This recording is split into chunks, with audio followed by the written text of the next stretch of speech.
Hey guys, it's a new year and I'm starting the year off by tackling the myth that watercolor is hard.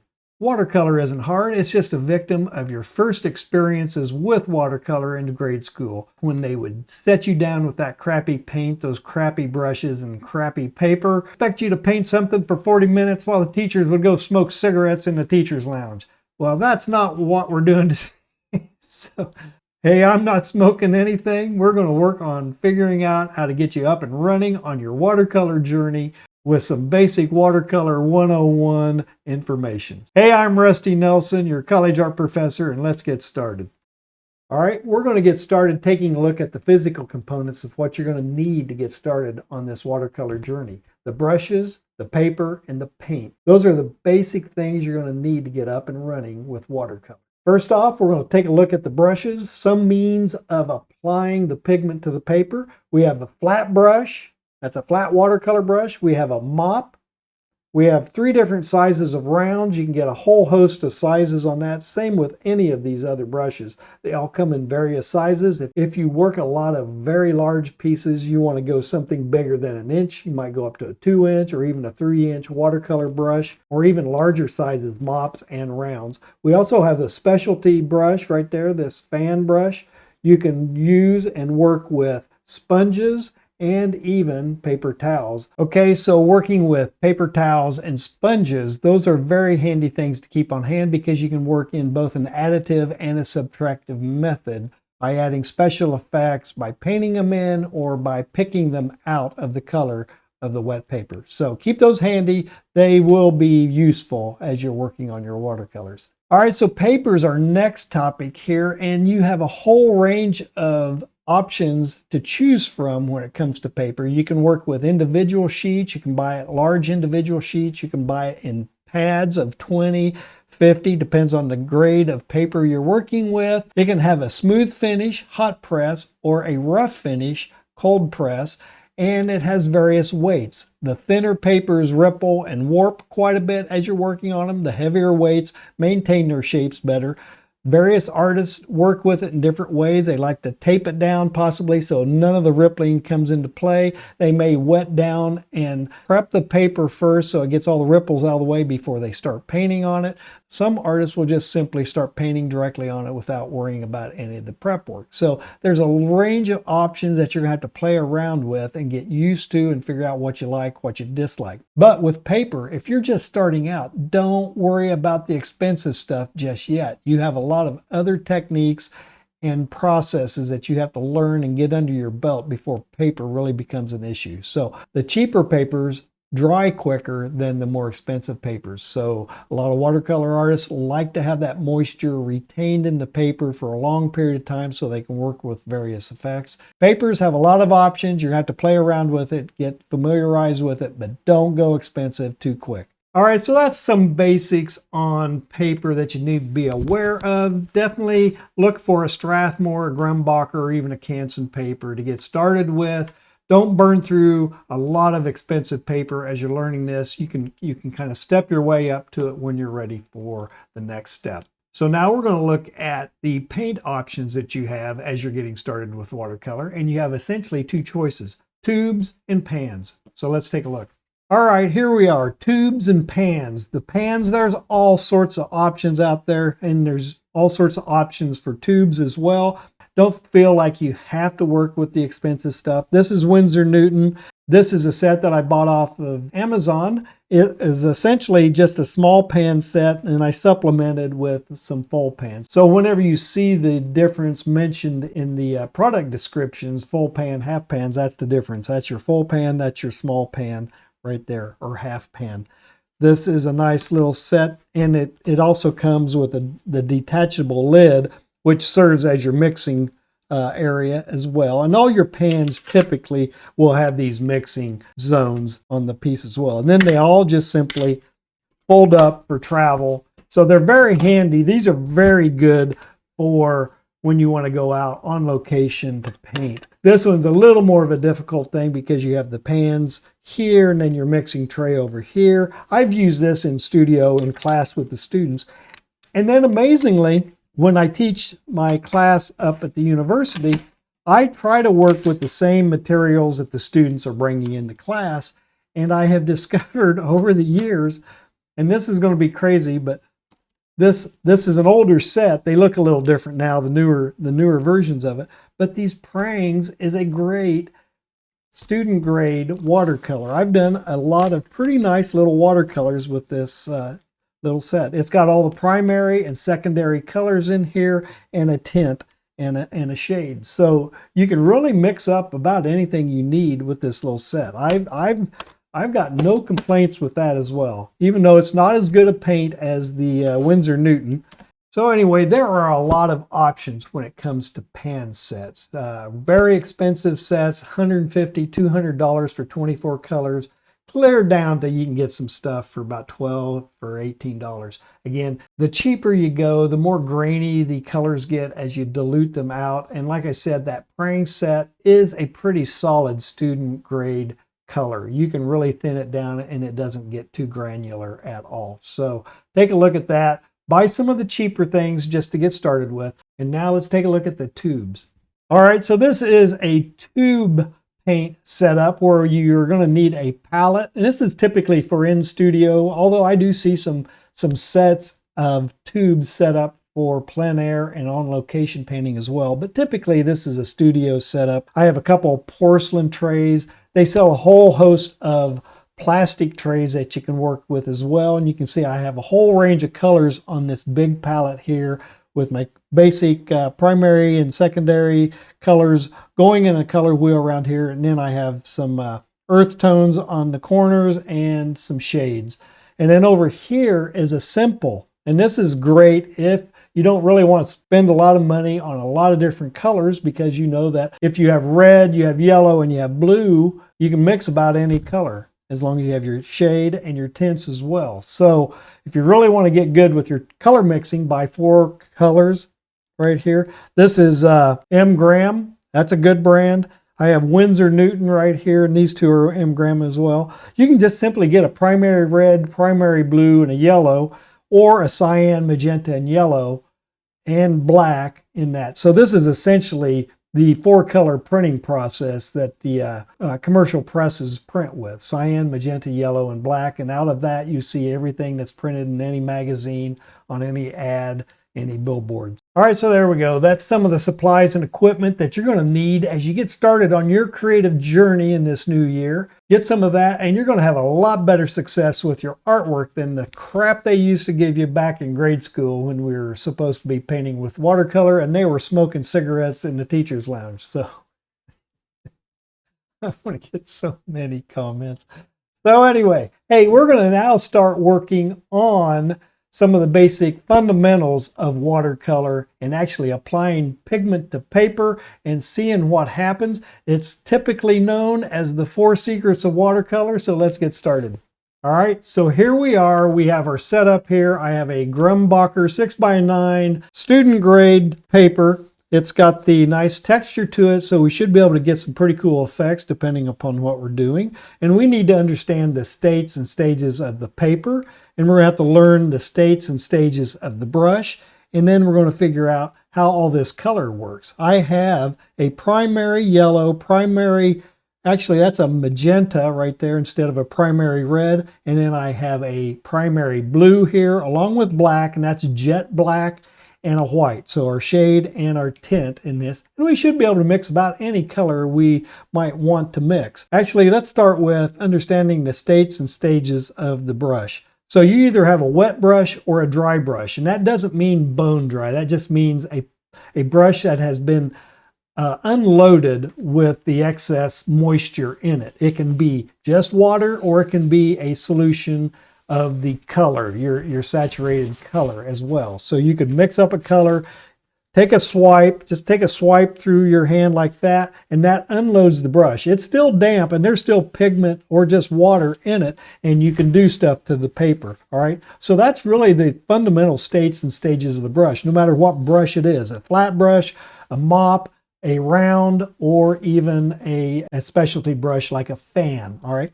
The paper is either wet or dry, or a state of drying, all right? So there's a whole range, a whole spectrum of wet to dry that the paper will be in. So it can be really wet and soppy. And I'll go ahead and mix up some color. Let's get some of this blue.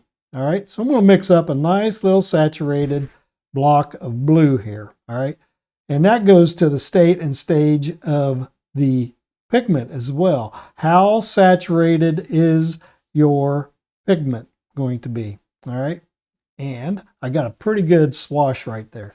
All right, so this is a wet brush. All right, how can you tell? One quick way is if you do something like that, it'll come out of the brush and you get splatters. All right, that is a wet brush.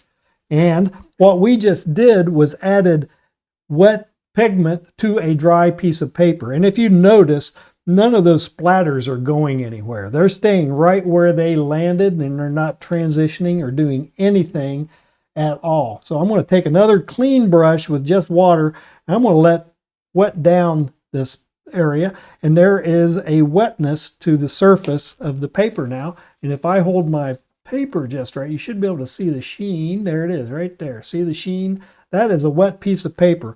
Now, there is a wet bead right down here at the bottom. Gravity will pull that water all the way down, and you're going to see it in just a second. And we'll just add some pigment into that. And you can see there's a lot of motion and action going on in there. That is wet on wet. A wet brush, a wet loaded brush on a wet spot on the paper. All right.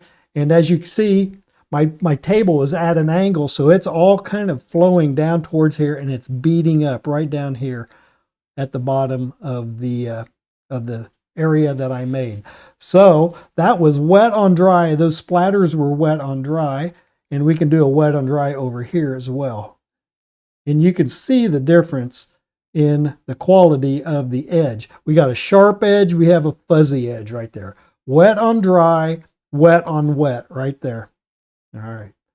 Now, as long as we have a live bead at the bottom, we can extend and pull that on down by just coming in here, and we'll just make a transition from wet on wet, and we're going to just keep pulling that down, and that bead just continually pulls down and comes in there. Okay, same drill over here. We can just come right up here and extend it out. As long as it's wet and it's active, you can do all sorts of stuff. And that's one of the first things you're going to practice, is just how to make a nice even tone shape. Top to bottom, even color, right? We'll just pull this on down, see what it does. All right. So that is wet on wet right at the top, wet on dry, extending it, and this was all wet on dry, and the splatters was wet on dry. Wet on dry is your control state. So you have to let the paper dry completely before you ever want to paint something with specificity and detail, all right? Now So dry into wet is where I just cleaned out the brush. There's no pigment in it. It's still damp, but we can now work with something, and we can sop up, we can remove pigment, like that bead right down there. It was just going to bead up. It's going to be a darker area. You can come in and lighten areas with a damp brush, and I just continually unload my brush of what pigment I pick up, and I can even grab some more water, and we can come in and say we want that to transition to a lighter color. I'm just going to reintroduce more water into it, and we'll just lift it off until it disappears. All right. So that's one of the myths that is watercolor, that you can't fix anything. You make a mistake, you're screwed, and that's not true. All it takes is a little bit more water in there, and you can just simply lift it off and fix it. It can even be fixed to a certain degree, maybe not 100%, back to white, even after it dries. Okay, so that's a fixing technique, using a damp brush coming into a wet area. You can also, once the pigment is starting to dry, you can see the sheen is still there, but it's starting to dry. There's no more moisture. Nothing is moving anymore because there's not that much moisture. There's still a little bit up in a splatter right there. But over here, we can take this damp brush, no pigment in it, and we could actually lift pigment off of that spot. And you could actually do some drawing, or you can do some effects. Let me get another brush. I'm going to get a round here. All right, so I've got a wet, damp round, and I'm just going to come in, and you can come in and scrub and lift pigment out of there. And this is a good technique for if you're wanting to paint clouds. All right, and one of the problems I see students have is right there. You see that right there? That was a wet spot, and it's still kind of delicate. So what I see students do is they continue to work with, and just kind of like they were working with acrylic paints, they'll just sit there and keep scrubbing in the same spot until they scrub a hole right through it, right? So you got to be careful in this state when you're working with a dry brush into a wet area, working in a negative, a reductive process right here. So you can get some nice effects with a dry brush into a wet area. And then the last state is essentially taking your pigment. You got a loaded brush with some pigment. I'm going to just unload it, get bulk of it out, and you're going to come in, and this is dry brush onto a dry surface, and you can see the nice textures that are being created with this color right here. All right. There you go. So you're really working, you're really holding that brush almost horizontal to the paper and just dragging it across, and it just picks up and works with the surface quality of the paper. This is great for painting water and stuff like that. You can do clouds and find highlights with this process here. You can create nice blocking and color mood with your wet on wet when there's a lot of color interactions and stuff like that. So we covered wet on wet, wet on dry, dry on dry, and dry on wet. So those are really the fundamental states that you have to work with your watercolors. All right. So with another piece of paper, we're going to look at the state of your watercolor. All right. I'm still just going to work. I'm going to keep this simple. We don't need multiple colors. I'm just going to work with the blue mainly because it shows up on screen nicely. All right. So I'm going to mix up. There's actually about 5 states of saturation that you want to work with your watercolors. So if I get it right, we'll see. I want to get a little here. There it is. Let me get a little more. There we go. So we have a state where the color is saturated to the level of T. All right. So it's a not very saturated color in the water mixture. All right. That's wet on dry, just right there. Next state is coffee, and it's a little thicker, right? And it depends. That's a pretty weak coffee. There we go. Get a little more coffee right there. All right. So you can see it's got a little more punch, a little more oomph to it. And then we have tea, coffee, and I'm going to try to get a milk right there. So even thicker. And if I can keep working it, we're going to get a cream, and that's almost straight out of the tube. I don't think I'll be able to get quite a cream state, but yeah, I got it. There we go. All right, cool. That's your cream, and then the last is almost like just straight out of the tube. I don't have my tube here, but it's going to be very thick, and it doesn't go anywhere. You'll use that at the very end of your painting. So we got tea, coffee, milk, cream, and butter right there. That's the last one. And it's really thick. It's really good for adding little pieces of highlights, maybe glowing lights, yellows, reds, things that really pop. Just get a little dab of it straight out of the tube and pop it onto your piece. This state's really hard to get to when you're working with pans. So, and actually this probably still isn't quite thick enough in comparison to coming straight out of the tube. I had a lot of water in there. So, all right, so there you go. As sexy as that was, those are the secrets of watercolor, the 4 states of watercolor: wet on wet, wet on dry, dry on wet, and dry on dry. You master those 4 states and you're going to be golden. Hey, I hope this little 101 primer on watercolor was useful and gave you a lot of value. And if it did, please give me a like and a subscribe and share this out to any of your friends, relatives, or neighbors. Anyone you might know who'd be interested in getting started doing something creative, send them to the channel. We can help them out. And if you think I'm doing anything overall on this channel, providing these free demos and tutorials on watercolor and drawing, please head into Patreon and give me a $5 a month membership. That will help the channel out immensely. I have a bunch of links in the video description for supplies and things you can buy at Amazon. If you buy anything through those links, I'll get a small commission, and I have a ton of free downloads out there too. So if you're interested in figure drawing, drawing faces, design elements and principles, get out there. You can download those things for free. And head over to Gumroad. I have 2 digital products on you that should get you up and running with watercolor in 15 weeks, going from beginner to intermediate. So get out there, buy those. That helps the channel immensely. Hey, stay tuned. I've got more introductory tutorials coming in the next few weeks. I'll see you then.